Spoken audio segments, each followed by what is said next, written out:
c'est bon. Samir, on peut y aller. C'est parti. Très bien. D'abord, bonjour à tous. Un grand merci pour votre présence.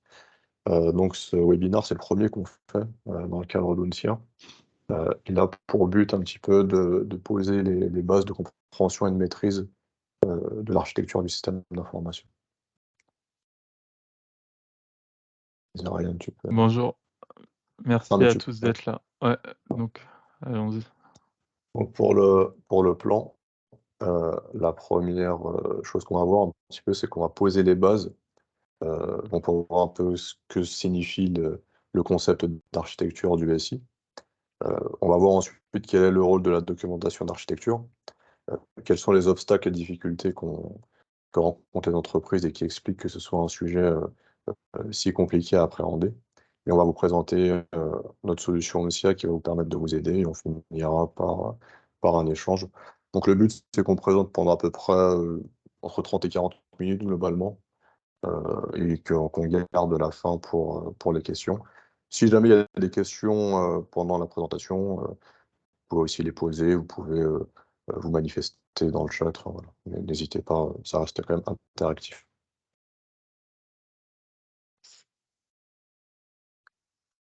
Donc notre présentation, pour ceux qui ne me connaissent pas, je suis Samir, j'ai une dizaine d'années d'expérience en tant qu'architecte SI. Je suis intervenu chez un peu plus d'une dizaine de grands comptes, ce qui fait que j'ai rencontré plusieurs cas de figure sur les sujets d'architecture. Et j'ai développé une expertise dans la partie de documentation et de process pour la partie architecture. Donc oui, pour moi, donc Ryan Elkourouche, pour ceux qui ne me connaissent pas. Ça fait 8 ans que j'interviens comme consultant chez divers grands comptes plus sur la strate réseau et sécurité. Donc du coup, avec Samir, depuis maintenant 2 ans, en fait, on travaille sur le projet Uncia. On a combiné nos 2 visions pour définir des use cases et aussi développer la solution Uncia qu'on vous présentera ultérieurement. Donc les objectifs de la présentation, déjà, c'est de sortir un peu la tête du guidon, un peu tous de nos contraintes opérationnelles d'abord. Donc dans un premier temps, on va resituer l'importance de la documentation d'architecture dans nos écosystèmes. Donc quand je dis nos écosystèmes, c'est l'écosystème des DSI. Et vous apporter une solution concrète. Ne pas rester exclusivement sur des constats, mais voilà, vous apporter des solutions réelles. Voilà. Et ça se fera dans le cadre de la présentation de Uncia. Voilà. Donc je laisse la parole à Samir pour introduire le sujet. Donc Samir, je t'en prie. Merci. Donc pour introduire la notion d'architecture dans le SI, on va prendre l'angle, on va dire, si aujourd'hui vous posez la question de ce qu'est l'architecture à n'importe qui, la première notion d'architecture qu'on a, c'est la notion dans notre paysage urbain, l'urbanisme, les bâtiments, et cetera. C'est ça, quoi. C'est la chose à laquelle on pense quand on parle d'architecture. Donc là, on a une vue du ciel de la ville de Barcelone et on a certaines observations qu'on va pouvoir faire et qu'on va essayer ensuite de décliner sur la partie SI. Donc, ce qu'on voit dans cette vue, c'est qu'on a une forme caractéristique qui est reproduite. C'est un carré avec des angles qui sont coupés, donc qui sont reproduits un grand nombre de fois, qui permet vraiment de s'étendre facilement. On a une certaine orientation qui est gardée, homogène par rapport au soleil, qui permet en fait de maximiser la lumière naturelle. On peut voir qu'à l'exception de quelques obliques, les routes sont toutes perpendiculaires et parallèles entre elles, et même aussi par rapport à la mer. On a une division par quartier qui est très facile, étant donné que c'est un certain nombre de blocs qu'on va prendre pour faire cette division. Et on a la notion d'ouverture au sens de circulation, qui est facilitée à l'intérieur par les routes et à l'extérieur en utilisant des ports, des aéroports, des gares qui ne sont pas visibles ici. Donc, un petit peu l'explication qu'on a derrière tout ça, c'est que pour construire la ville, on a suivi un plan qui s'appelle le plan Cerda, qui date du 19e siècle, qui répond à une certaine vision et une certaine ambition d'expansion de la ville. La notion d'évolutivité, elle est anticipée. Elle peut se faire au niveau de chaque bloc. Chaque bloc peut être rempli ou pas, et elle peut se faire à l'échelle de la ville en reproduisant les différents blocs. Et toutes ces étapes-là, elles sont faites grâce à un contrôle par la documentation. C'est la documentation vraiment qui est le fil conducteur dans tout ça. La documentation déjà du plan d'urbanisme au départ, qui va permettre de poser tous les grands principes, puis l'exécution finale qui va être la construction des édifices unitaires, c'est-à-dire, nous, à notre échelle, ça va être ici les bâtiments, qui vont permettre après derrière de valider et de construire. Et donc toutes ces notions-là, on va essayer de les retrouver un petit peu dans la notion d'architecture du SI. Donc ça, c'est la ville de Barcelone qui est bien ordonnée. Et là, c'est la ville de Mexico. On voit que c'est une autre approche. Déjà, il y a des contraintes d'ordre topographique là sur lesquelles on n'a pas vraiment, on peut pas faire grand-chose, mais on voit bien que c'est beaucoup plus chaotique et que, par exemple, les routes, on n'a pas du tout de notion d'optimisation, et cetera. Donc ça va être la différence entre avoir une vision claire de ce vers quoi on va aller et de plutôt répondre à un besoin au fil de l'eau qui se fait. Voilà, et donc c'est justement, toutes ces problématiques de planification et de compréhension, du SI qu'on va essayer de mettre en avant aujourd'hui. Et c'est vraiment la documentation, encore une fois, qui va être la plus importante pour ça. Ryan, je te laisse, Yes. prendre la main. Donc pour resituer le rôle et l'importance de la documentation d'architecture, on va partir du concret. Quand on veut, quand on lance un projet ou quand on veut faire une évolution sur une couche existante, on va se poser la question est-ce qu'on va déployer ou faire une évolution? Et derrière, on va suivre un processus qui va être le suivant. Donc tout d'abord, avant tout déploiement, avant toute évolution, on va voir ce qu'on peut appeler la loi du SI, donc toutes les règles et standards qui régissent le SI. Donc ça peut être des règles et standards d'urbanisme, de la sécurité, des niveaux de service, et cetera. Donc ça va être le point d'entrée.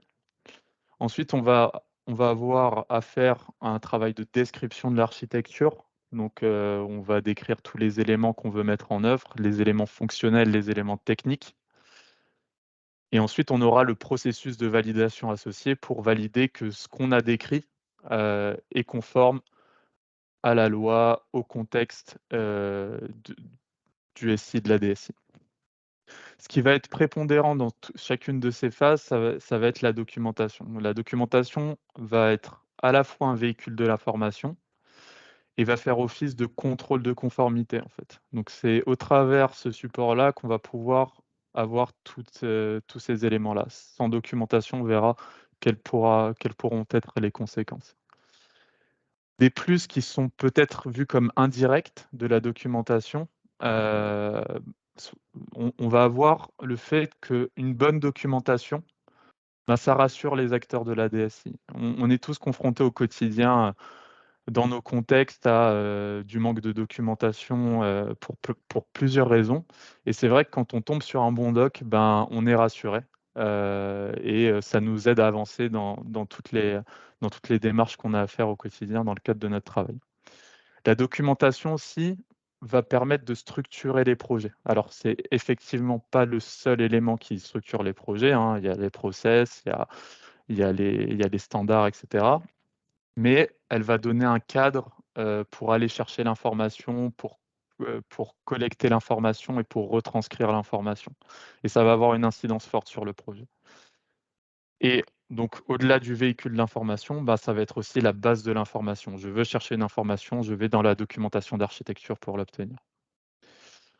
Si on raisonne à l'inverse, donc sans documentation, réellement, comment on peut s'assurer qu'on suit les standards et les règles, qu'on est conforme? En fait, ça peut arriver. Enfin, on est aussi confronté à cette situation où on doit délivrer. Et en fait, dans ce cas-là, on régit ça par des process purement humains. Donc, on va aller voir les sachants, et cetera. Mais qu'est-ce qu'il arrive le jour où les personnes partent où les personnes sont occupées et cetera, ben, du coup, on ajoute un risque potentiel à à la conformité de ce qu'on veut mettre en place. Et si on prend encore un exemple concret du quotidien, est-ce qu'on accepterait de construire un édifice, une maison sans plan, sans plan de construction, sans plan d'insertion électrique, sans schéma de plomberie et cetera? Donc ça, on ne l'envisage pas, donc au même titre dans le SI, c'est quelque chose qui doit rester inconcevable. Donc tout ça, ça paraît peut-être des évidences chez certains d'entre vous, mais on va voir comme quoi Heu, il y a des éléments qui peuvent être bloquants plus tard. Mais d'abord, en fait, qu'est-ce qui décrit une bonne documentation? Donc certains d'entre vous auront compris la référence pour les trentenaires, qui sont dans le call. Donc qu'est-ce que c'est une bonne doc? Une bonne doc d'architecture, ben, avant tout, Samir et moi, collecté un peu, les éléments qui font qu'on a une conviction aujourd'hui qui est, sur ce qu'est une bonne doc. On peut avoir des visions qui divergent un petit peu, mais sur ces éléments-là fondamentaux, je pense on va se retrouver. Donc premièrement, une bonne documentation technique d'architecture, c'est une documentation qui n'a pas d'erreur ou d'incohérence d'information. Heu, Très important, moi je sais que au quotidien, je fais l'effort, de structurer au maximum ma documentation pour qu'elle soit lisible et facile à lire. Qui en découle aussi, c'est qu'il faut que cette documentation, lisible et facile à lire, doit être compréhensible par tous les acteurs de la DSI. Donc on doit avoir tout le temps un niveau d'information, différents niveaux d'information qui vont parler à tout le monde. Donc ça va être le management, ça va être les architectes, les projets, les opérationnels. Donc on va avoir une documentation qui s'adresse à tous les acteurs. C'est très important. Une évidence, bien sûr, c'est que la documentation doit être à jour. Donc on fait l'effort souvent en amorce d'un projet de faire une documentation, propre. Alors ça peut être le cas, ça ne peut ne pas être le cas, hein, ça dépend. Mais après, il y a toute une gestion du cycle de vie et il faut que cette documentation-là colle à la réalité, opérationnelle, la réalité implémentée. Autre point important, et qui est pour nous essentiel, c'est qu'il faut versionner, historiser la documentation et que la documentation explique les décisions. Combien de fois j'ai eu la remarque, de la part de collègues: «Ah moi j'aurais pas fait comme ça». Et en fait, on a tous une raison, qui explique les décisions techniques qu'on a faites, techniques, technologiques et cetera. Donc le fait que ce soit historisé, versionné et cetera et qu'on fasse l'effort d'expliquer les décisions, ben, ça facilite la compréhension. Et ensuite, dernier élément, en fait, la documentation doit s'inscrire dans un écosystème d'autres documents qui permettent, en fait, de mapper le SI, de le cartographier dans son ensemble. Donc, en résumé, en fait, le document doit devenir le point de vérité, pour les acteurs de la DSI. Voilà. Donc ça, c'est, la vision idéale. On va voir par la suite qu'en fait, il y a plusieurs points de blocage qui expliquent qu'on n'arrive pas à ce niveau-là de maturité. Donc je laisse la parole à Samir pour parler de la suite et des obstacles. Effectivement, les principes qui ont été présentés, par Yann peuvent paraître, simples a priori, mais dans les faits, c'est assez difficile et on appelait ça un parcours semé d'embûches. Le premier sujet qu'on va avoir, déjà, ça va être la priorisation, dans le sens, quelle importance est-ce qu'on donne à la documentation? Il y a certaines entreprises pour lesquelles la documentation d'architecture, fait sens et fait partie intégrante, d'autres où c'est, vraiment très partiel, voire inexistant. Ensuite, il y a le process, c'est-à-dire quelle est la maturité, vis-à-vis de la documentation, la maturité des équipes, comment est-ce qu'elles adhèrent, au process, heu, quel est le niveau de compréhension et de maîtrise qu'on va avoir? Est-ce que la la partie de documentation va être intégrée ou non à ce process? Le DAT, donc le document d'architecture technique, comment est-il construit? Existe-t-il? Est-ce qu'il est, complet? Est-ce qu'il est partiel? Et cetera. Parce que ça reste quand même la brique fondamentale finalement, de la documentation. Et enfin, la partie référentielle, dans le sens: que vaut mon information? Est-ce que pour chercher une information en lien avec de l'architecture, je vais dans un dossier partagé, je me le fais envoyer par mail? Est-ce que j'ai un vrai référentiel où je peux trouver, les DAT avec, des versions, avec un historique et cetera? Voilà, donc c'est un petit peu tout ça qui va être fondamental derrière pour aller vers la maîtrise. Donc là, on vous décrit le process idéal qu'on a donc pour qu'une organisation globalement puisse faire les choses dans le bon ordre. C'est-à-dire de l'équipe projet, c'est-à-dire du début d'une idée ou d'une réalisation vers le déploiement. Donc d'abord, on a une équipe projet qui va avoir besoin, d'améliorer de l'existant ou de mettre en œuvre quelque chose de nouveau. Elle va travailler avec, un architecte ou plusieurs architectes pour avoir toute une partie de conseils pour savoir comment est-ce qu'on met en place ce dont l'équipe a besoin et surtout de bien le documenter dans la documentation d'architecture. Il y a ensuite un échange qui va être fait avec des pôles d'expertise, notamment dans le cadre de relecture, pour avoir des retours et éventuellement corriger ce qui ne va pas. Un comité qui va permettre de valider, ce qui fait que là, à ce stade, on a vraiment une documentation, qui est, réputée, à jour et validée et qui permet de passer la main vers un exploitant qui va permettre de faire le déploiement. Exemple, je suis un projet, j'ai besoin, d'approvisionner de nouvelles briques, applicatives, d'ouvrir des nouveaux flux. Voilà, je fais toute la partie, de documentation, tout est validé et l'exploitant à la fin va pouvoir faire vraiment les actions concrètes sur le SI. Donc ça, c'est le processus idéal. C'est un processus qui est très phasé, voilà, il y a vraiment des phases et un ordre à respecter. Il fait intervenir quand même un certain nombre d'acteurs et souvent il est assez chronophage. Et on voit bien aussi que c'est vraiment la documentation d'architecture qui est notre fil conducteur finalement qui permet de passer, d'une étape à l'autre. Donc dans les faits, souvent, on va avoir, ça va pas se passer exactement comme ça. On va plutôt être dans ce qu'on appelle le processus de tous les dangers, qui est on fait d'abord et on documente après. Dans le sens où une équipe projet vient avec un besoin spécifique et passe directement à la phase de déploiement. Ce qui veut donc dire que là, heu, on n'a plus vraiment de contrôle parce qu'on est-ce que ce qui est fait est bon ou pas? Imaginons que notre projet, il ouvre, des flux depuis internet, vers une zone réseau sensible, par exemple, et que c'est fait sans contrôle et qu'à la fin les flux sont ouverts, donc là vous créez une faille, une vulnérabilité majeure de votre SI. On n'a plus de contrôle possible ici, vu que l'information n'a pas été partagée. Et ça arrive plus souvent qu'on ne le croit parce qu'il y a beaucoup de cas de figure pour lesquels, heu, la pression, pour une raison ou une autre, fait qu'on n'a pas du tout le temps de rentrer dans un process, long et qu'on a besoin de déployer à tout prix. Par ce fait, on rentre vraiment dans une phase de perte de contrôle, en fait, du SI et de potentielle naissance de ce qu'on appelle le shadow IT. C'est-à-dire, c'est, une partie de l'IT qui n'est pas maîtrisée, en fait, qu'on ne connaît pas, des flux qui sont ouverts, qu'on ne sait pas à quoi ils servent, ils sont pas documentés, des machines, pour lesquelles, on n'a aucune idée de ce qui est installé dessus, ce à quoi elles servent et cetera et donc ça, vraiment en cas de problème majeur, en cas de crise, ça devient très, très compliqué, du coup, de pouvoir, intervenir derrière.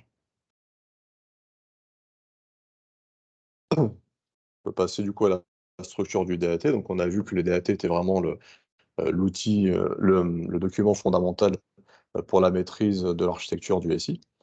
Donc on l'a représenté sous forme pyramidale, heu, avec différentes couches pour mettre en avant, le fait que les informations vraiment sont toutes dépendantes les unes des autres.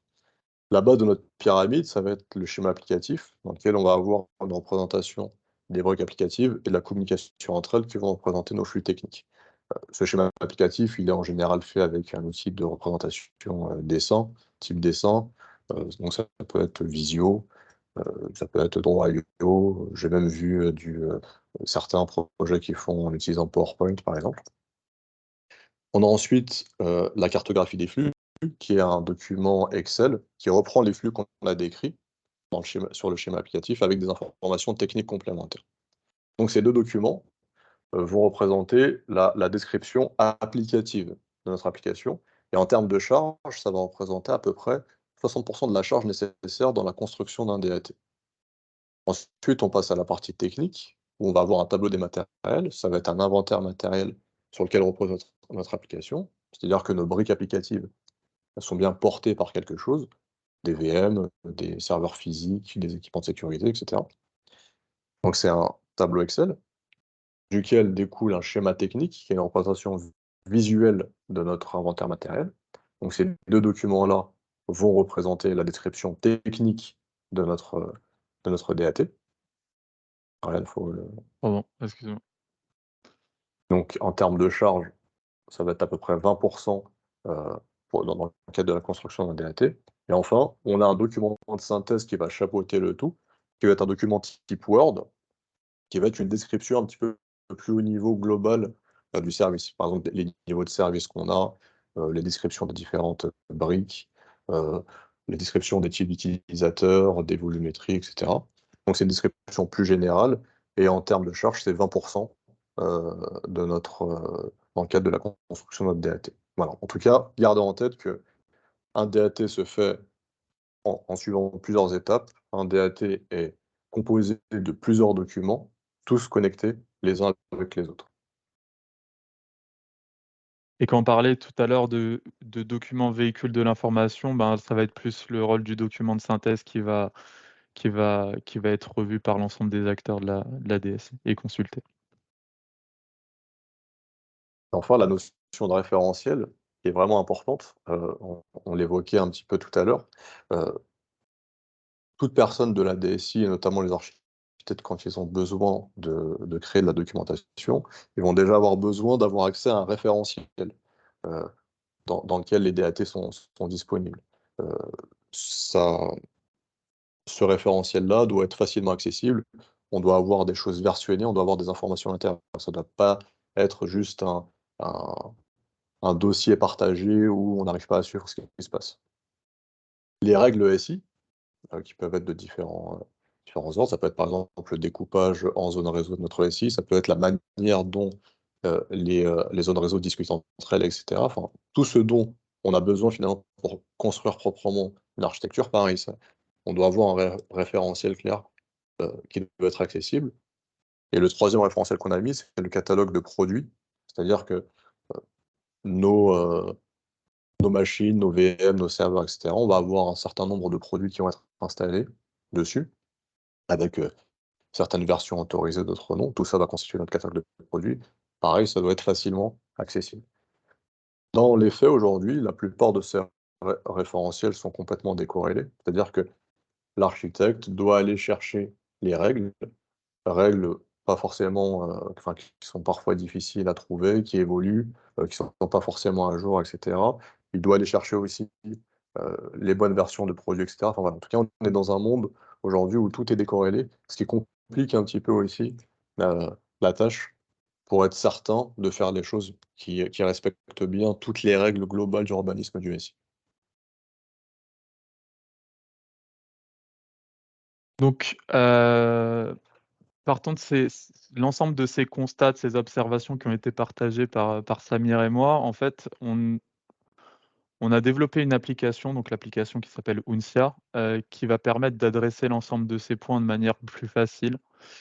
Donc on a décomposé l'architecture de l'application en 3 blocs majeurs de fonctionnalités. Tout d'abord, en fait, au travers de l'interface Uncia, on va adresser toute l'édition du document d'architecture technique avec bien sûr, la simplification du travail de l'architecte ou de celui qui va intervenir sur l'édition du document d'architecture. Donc on va pouvoir éditer le schéma applicatif, la matrice de flux, faire ses inventaires d'assets et produire le document de synthèse, sachant qu'on a introduit des fonctionnalités qui sont automatisées, qui permettent d'automatiser certaines choses. Typiquement, la matrice de flux, en fait, la production de la matrice de flux va être totalement automatisée. La production de certains éléments de chacun des autres référentiels va être aussi automatisée. Ensuite, on a la partie révision et validation du DAT. Donc, Samir l'expliquait, c'est un processus qui est chronophage, qui fait intervenir beaucoup d'acteurs. Au travers de l'application, on va simplifier tout ça, avec des cycles de relecture automatisés, avec la capacité de faire des commentaires, des relances, d'écrire des workflows particuliers, qui vont faciliter, les modifications, les mises à jour pour à la fin, valider l'architecture. Et en dernier lieu, en fait, Uncia va faire en sorte d'avoir un référentiel global efficace avec la centralisation de l'information, la classification et on en parlait tout à l'heure, le versionning qui va permettre aussi d'historiser l'architecture, les choix et les décisions qui ont été faites, autour de l'architecture. Donc réellement, qu'est-ce que ça va apporter en gain, comparé aux outils qu'on a aujourd'hui? Aujourd'hui, donc, on l'a dit, pour éditer un DAT, on va faire appel à plusieurs outils. Donc Samir l'expliquait, Excel, Visio, Draw.io, enfin, Word, et cetera. Avec Uncia, on a une interface qui va gérer de bout en bout, le DAT. Donc on va pouvoir éditer au travers d'une seule interface le DAT. Aujourd'hui, on a une structure du DAT, donc de par, l'explosion de l'information dans divers documents qui va être sujette à erreurs et incohérences. Là, on va avoir un point d'entrée unique, on va renseigner l'information une fois et elle va être, répercutée dans l'ensemble des documents de manière automatisée. Les DAT aujourd'hui sont globalement dispersés, donc c'est à chaque équipe a ses propres folders. Parfois on y a accès, parfois on n'y a pas accès, parfois on sait même plus où il est, on n'a même plus les chemins pour aller voir l'information. Là, avec Uncia, on passe à un système où on a un référentiel unique, on va aller pouvoir consulter l'ensemble des DAT. Sur la partie productivité, donc déjà, la chose essentielle, c'est qu'aujourd'hui, éditer un DAT, c'est quelque chose qui prend du temps, qui demande beaucoup de jours, et plus on va monter dans la complexité, plus ça va nous demander du temps. Si on prend l'exemple de formaliser un diagramme sur Visio, ça va être long.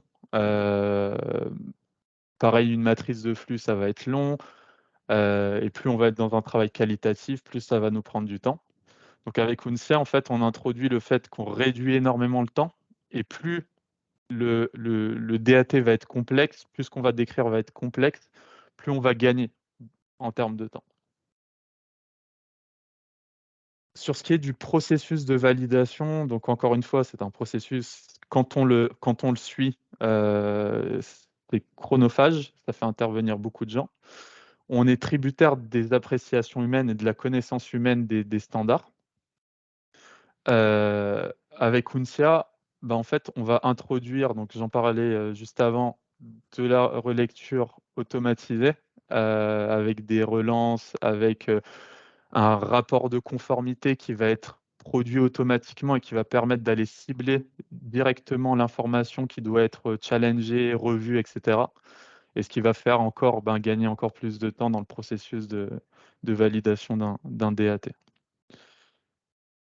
Autre chose essentielle, l'onboarding des arrivants. Donc, on est confronté de plus en plus à du turnover dans les équipes et donc, par exemple, pour, aller trouver le bon template pour formaliser le DAT, pour, aller chercher les informations, fonctionnelles, techniques d'autres documents, et cetera. Comme tout est dispersé, en fait, ça va rallonger l'onboarding.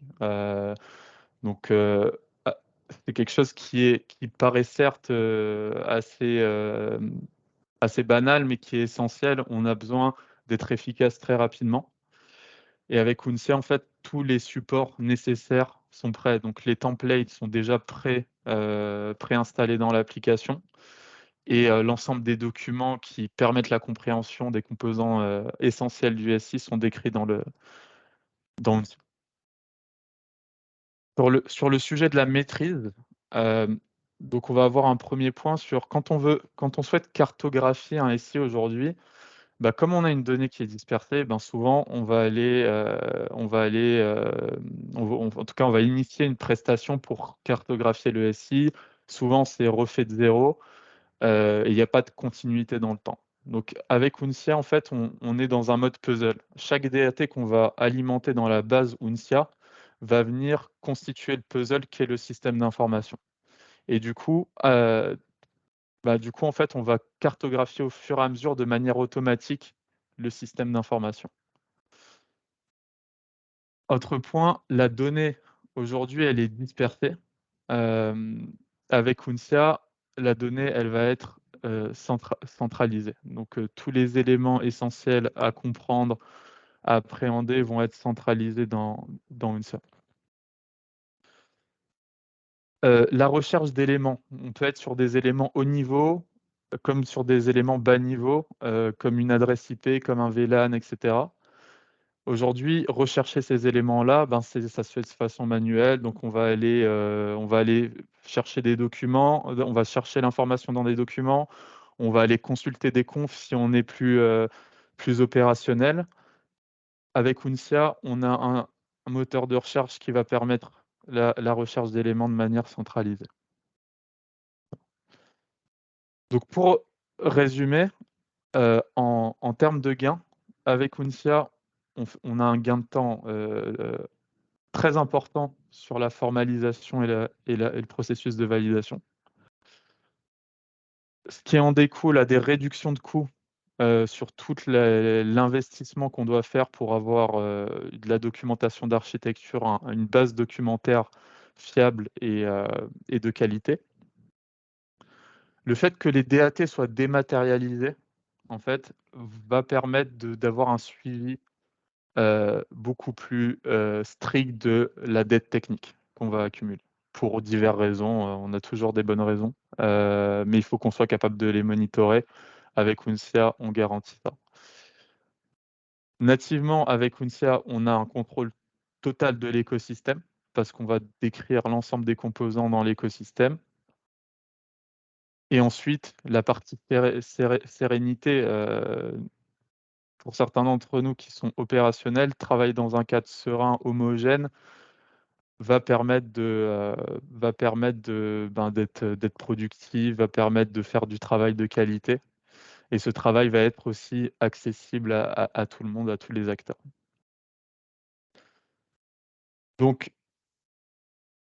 souscrire à Uncia aujourd'hui, c'est avec Uncia, vous allez apporter à votre organisation beaucoup de valeur avec un effort qui est minime. Donc beaucoup d'apports pour peu d'efforts. Voilà, ça c'est notre message. Voilà, donc sur la présentation, on a terminé. J'espère que ça vous a intéressé. Donc maintenant, on va prendre le temps d'avoir une session d'échange. J'espère que vous avez des questions. Donc voilà, on vous laisse la parole pour toute question liée à la présentation, donc plus générale sur l'architecture, sur la documentation ou sur l'outil. Voilà, soyez libres de poser vos questions, on est là pour vous répondre. Merci beaucoup pour votre écoute. Merci à tous pour votre écoute.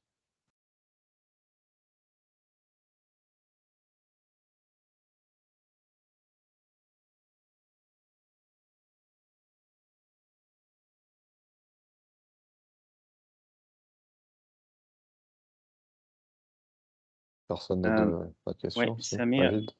Ouais. ouais. Juste sur la partie contrôle de conformité, donc je voulais savoir, donc il y a cette phase de contrôle qui se fait lors de la relecture, mais est-ce que ces contrôles, on peut les anticiper, les faire un peu en amont, de façon à ce que quand on va commencer à définir l'architecture, on se rend compte que voilà, on respecte pas une règle et qu'on puisse corriger en fait avant même d'aller plus loin. Tout à fait. En fait, le contrôle, il est fait en temps réel. C'est-à-dire que quand tu vas travailler sur ton schéma applicatif, qui va être la base de ton DAT, mais après, ça sera le même principe pour les autres documents. admettons, tu places 2 briques applicatives et tu traces un flux en SSH, par exemple, entre ces 2 briques. Chose interdite par la PSSI. Donc les règles du SI te disent que tu n'as pas le droit d'utiliser le SSH là. Automatiquement, tu as une pop-up qui te permet de voir, d'être notifié en temps réel du fait que tu fais quelque chose qui n'est pas conforme. Donc on est vraiment sur une notion d'apprentissage pour l'utilisateur. C'est-à-dire qu'en faisant, il peut voir si jamais il fait quelque chose qui n'est pas conforme, et aussi de traçabilité via le rapport de conformité, parce qu'on peut aussi faire des choses qui ne sont pas permises parce qu'on peut avoir une bonne raison. Et dans ce cas-là, c'est bien tracé dans le rapport de conformité, et ça permet après derrière aux relecteurs, quand ils vont vouloir relire un projet, de directement regarder le rapport de conformité, parce que c'est là où on va trouver les choses qui ne sont pas conformes. Et c'est là où du coup, on va avoir matière à discuter avec le projet. Ok, très bien, merci. Younes, Younes avait une question, visiblement. Oui, j'avais une petite question. Déjà, merci pour la présentation, bravo pour la solution, c'est très, très intéressant. L'approche est pour avoir beaucoup travaillé plutôt sur les outils de référentiel d'architecture qui sont considérés comme voilà, l'outillage, le SI des architectes a toujours été les outils de référentiel d'archi. Qui ont une autre approche, c'est-à-dire qu'on on va tout mettre dans un outil, ensuite la documentation devrait, autant que faire se peut, être extraite des outils de référentiel d'archives. Vous prenez le sujet d'une autre approche, à savoir que la documentation par elle-même alimente un référentiel, mais du coup, quid en fait dans un paysage d'une équipe d'archi, il y a une articulation à faire avec les outils ou c'est une SIA va à la fois porter la documentation, que ce soit de l'architecture, des règles d'archi, ainsi que la documentation plus le référentiel, ou il est prévu de faire plutôt une articulation avec les outils qu'on connaît un peu du marché, les Mega, les Harris, les systèmes architectes. Ryan, tu veux prendre la question? alors, je vais prendre une partie et j'imagine que tu répondras dans un deuxième temps, Samir. Alors, la solution, elle est censée adresser l'ensemble des points de l'architecture. Après, nous, on a intégré cette notion-là d'interaction avec des applications existantes. Alors, ça ne se fera pas avec des solutions style Meta, en fait. Par contre, on va s'interfacer avec par exemple, dans la description d'un diagramme applicatif, on va s'interfacer avec du Draw.io, par exemple, pour qu'on ait de la réversibilité. On va s'interfacer aussi, tout ce qui va être export de la donnée. On peut très bien exporter tout ce qu'on fait dans Uncia sur des outils connus du marché. Donc, je parlais de Draw.io, je parlais Word, PDF, Excel, etc. Donc, on pense que c'est important aussi de ne pas être seulement tributaire de la solution pour la partie édition et la partie relecture. Donc on ouvrira l'application, elle est ouverte dans ce sens-là. Okay. Voilà. Peut-être qu'ici la question du NAS, c'était plus de s'interfacer avec d'autres outils plus globaux de gestion du SI. Donc je pense que ça fait plutôt référence à toutes les API en fait, qu'on a nativement dans Uncia, qui vont pouvoir effectivement s'interfacer avec d'autres outils. On peut parler de l'exemple de ServiceNow ou de AWS, je pense, Ryan, ici. C'est plutôt, Ouais, je pense, à ce niveau-là qu'on est. Ouais. Donc là, ouais, j'ai plus parlé de la réversibilité. Maintenant, sur l'interfaçage, donc là, on a des fonctionnalités qui sont en cours de développement pour aller consommer des données depuis les cloud providers, donc AWS, Azure notamment, pour éviter de rééditer, par exemple, des zones réseau, des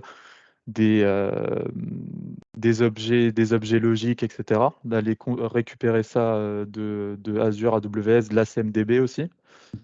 Et ensuite, voir le DAT comme le DAT devient dans une source d'information fiable, de déclencher par exemple des service requests, des ouvertures de flux, des provisioning de VM, etc., au travers de l'outil. Donc ça, pareil, c'est en cours de développement, le fait de pouvoir déclencher des service requests via ServiceNow. Ok. Donc on est dans cet esprit, donc on commence avec l'essentiel, mais on est dans cet esprit en fonction des retours clients, des besoins clients, de grossir le panel d'interactions qu'on a avec les applications existantes. Et dernier point, plus annexe sur l'authentification des utilisateurs et sur la partie SSO, on travaille aussi sur l'intégration d'IDP, d'identity provider au travers pour accéder à l'application et accéder aux bases aux bases de DAT qui sont dans Uncia. Voilà. Merci. Si, Mohamed, tu avais une question?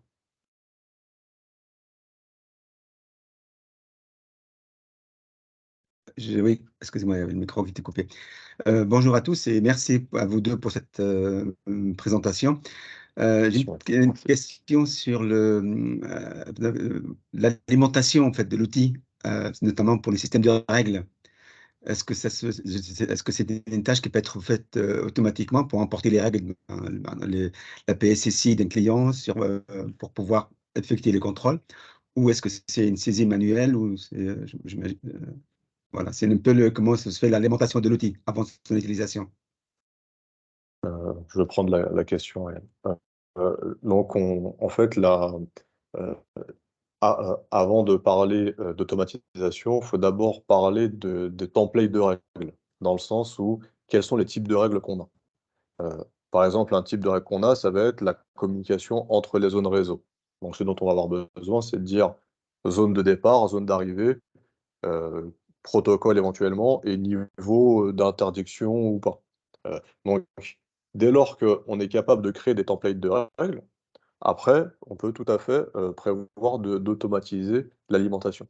Nous, aujourd'hui, les règles, on les crée à la main dans l'outil. On a créé un certain nombre de templates de règles, donc les règles de communication entre les zones réseau, avec aussi un niveau de granularité au protocole. On a intégré le catalogue de produits directement dans l'outil, c'est-à-dire qu'on peut mettre quels sont les produits qu'on a le droit d'utiliser ou non, avec les versions, etc. Donc, dès lors qu'on a vraiment un template clair pour les règles, l'automatisation après derrière du déversement sera tout à fait envisageable à partir, je ne sais pas moi, d'un document Excel ou voilà, juste de quelque chose où on pourra vraiment extraire la donnée, on pourra effectivement automatiquement importer des règles dans Outils. C'est bien en tout cas la trajectoire nous qu'on a, parce que une PSSI, ça peut être extrêmement vaste. On peut parler de milliers de règles peut-être. Donc si on peut éviter d'avoir à les faire à la main, bien entendu, nous on fera en sorte que ce soit facilement importable. Très bien, merci. Je vais juste compléter ma réponse à Younes. Un dernier point, parce que là, j'ai parlé de pas mal d'interactions avec des écosystèmes qui sont assez standardisés et des solutions connues du marché.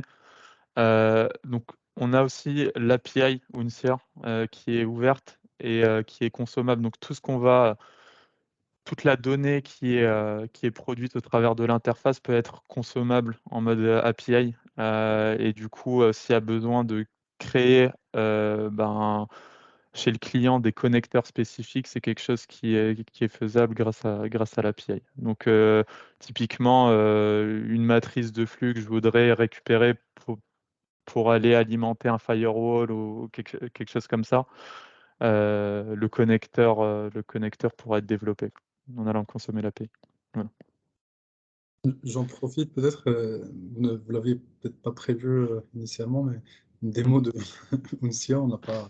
Ça ressemble. Alors, C'est peut-être ouais. Alors pour les démos, on préfère faire ça en one-to-one pour adresser l'ensemble des sujets. Donc Younes, il n'y a pas de souci, on va se trouver un créneau pour si ça te convient pour te faire une démo. Ça marche, avec plaisir. Merci. Sinon, on peut peut-être faire une démo de 5 minutes, pour montrer juste l'outil globalement, peut-être sans rentrer dans dans trop de détails, effectivement. Mais oui, voilà. Comme dit Ryan, en fait, les démos, en général, c'est plus sur des rendez-vous d'1 heure, parce qu'il y a vraiment, on rentre dans beaucoup de détails, donc on peut vous montrer. Je ne sais pas si tu as Unciad ouvert de ton côté. Là, je ne l'ai pas d'ouvert et il va Du coup, être. Ouais, je vais partager moi. pour moi. Mais Ok. juste, vu que j'ai un écran large, vous me direz si en termes de visibilité, c'est bien ou pas. Pas forcément adapté parfois si on a un écran un peu petit. Est-ce que vous voyez mon écran? Oui, oui. Voilà, Oui. donc là, globalement, en fait, je suis sur ma page d'accueil. Voilà, donc moi, dans le contexte de mon entreprise, voilà, j'ai la liste des DAT que je peux aller rechercher directement. J'ai une barre de recherche qui va me permettre d'aller chercher les DAT que je souhaite. Lorsque je clique sur un DAT, je vais avoir la partie du schéma applicatif. Ça va être la base de mon DAT. Donc là, par exemple, je vais prendre celui-là. Donc j'ai un schéma applicatif là sur lequel je suis en train de faire des tests. Donc j'ai un panel là qui me permet voilà, de dessiner mon schéma applicatif, de modéliser les différents objets. Ensuite, je peux aller vraiment à la granularité euh, matérielle. Enfin, là, déjà sur la partie schéma applicatif, quand je dessine un schéma applicatif, en temps réel, je vais avoir la cartographie des flux qui va se faire. Donc ça répond à la problématique qu'on a vue, qui a été exposée, des problèmes d'incohérence qu'on peut avoir. Quelque chose de classique qu'on peut avoir, c'est de faire un flux, par exemple, sur son schéma applicatif, de ne pas le reporter sur la cartographie. Ou qu'il y ait, par exemple, je sais pas moi, un protocole HTTP sur la carto, alors que c'est de l'HTTPS sur le schéma, etc. Enfin, voilà. C'est plusieurs problématiques de ce genre-là. Donc nous, voilà, les contrôles de cohérence, on les fait comme ça.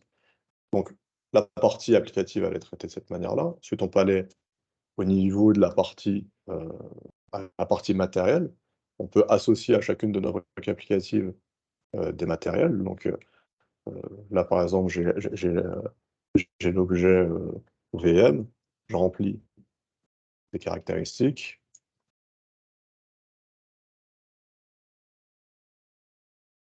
Et donc, voilà. Donc là, j'ai associé un objet type VM euh, à mon module, qui va me permettre d'avoir un tableau des matériels qui va être mis à jour automatiquement, et un schéma technique aussi qui sera fait. Donc là, pareil, on est toujours dans la partie contrôle de la cohérence. Je mets la donnée à un endroit et elle est répercutée partout ailleurs. J'ai un document de synthèse aussi que je peux remplir. Voilà, où j'ai directement toutes les parties que je dois renseigner qui sont là. Et un rapport de conformité pour lequel je vois en fait les choses que j'ai faites qui ne sont pas permises par les règles de l'entreprise. Voilà, globalement, comment on traite un DAT d'un Uncia, sachant qu'on a vraiment beaucoup d'autres features. Là, vraiment, je vais extrêmement vite. Je fais juste les principales. Mais voilà, on ira plus loin après dans une démo en one-to-one, mais pour que vous ayez un petit peu les idées un peu plus claires de visualiser comment est-ce qu'on traite ça.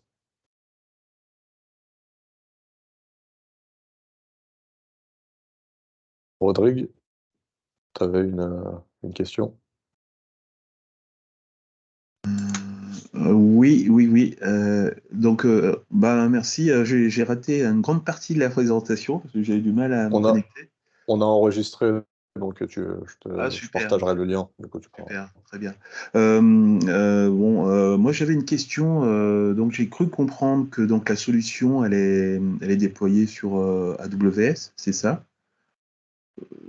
Ou Non, non, en fait, on parlait d'interaction avec AWS pour aller récupérer les données, D'accord, auto-alimenter le contexte, donc typiquement les zones réseau, les matériels, les objets logiques, etc. d'accord, Après, concernant le déploiement de la solution, on est sur un modèle qui est hybride. Donc, en fait, on va avoir des clients qui vont vouloir l'application on-prem. d'accord. On a un SaaS multi-tenant, donc avec un tenant par client qui est déployé dans un environnement cloud. Oui. Et voilà. Et on peut très bien déployer, dans un cloud entre guillemets privatif, donc dans un AWS client ou dans un Azure client. D'accord, donc c'était vraiment le but de ma question, comme ouais. je ne sais pas trop ce que vous aviez raconté en première partie. Ouais. Donc, voilà, c'était savoir si effectivement, vu la réticence de certains à aller sur le cloud, en termes de confidentialité des données, c'était vraiment la question typiquement. Donc là, votre solution, éventuellement, moi je souhaite l'acheter, mais on-prem, c'est possible. On-premise, c'est possible. Exactement. Super, donc voilà. On sait très bien qu'il y a cet enjeu-là de confidentialité, donc on garde cette flexibilité-là.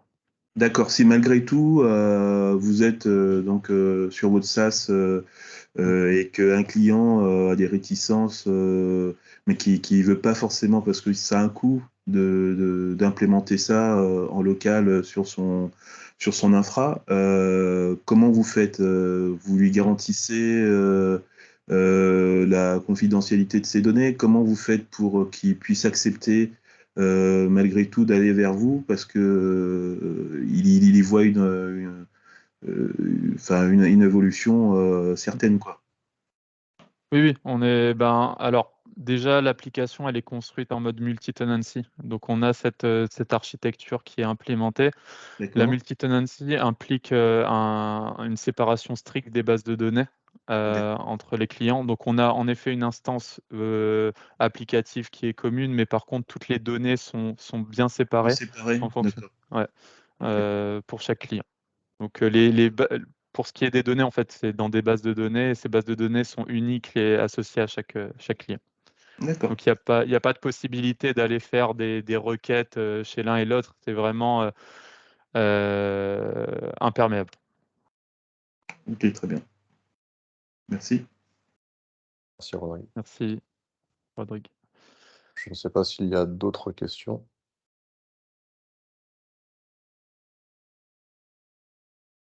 S'il n'y a pas d'autres questions, je pense qu'on va pouvoir en rester là, vu qu'il est déjà 13h57. Donc un grand merci à vous tous pour votre temps. Voilà, j'espère que vous aurez pu apprendre des choses ou voir des choses et que vous aurez apprécié l'échange. N'hésitez pas si vous avez des retours à nous faire, si vous avez besoin de précision, si vous voulez qu'on discute plus précisément de votre cas de figure et si vous voulez une démo, on est à votre disposition. Mais voilà, un grand merci à vous en tout cas. Merci pour Merci. votre Merci pour la interactivité. présentation. Merci pour la Merci présentation. beaucoup. Ouais, bonne journée. Bonne journée. Merci, bonne journée à Merci. tous. À bientôt. Bonne journée. Au revoir. Salut.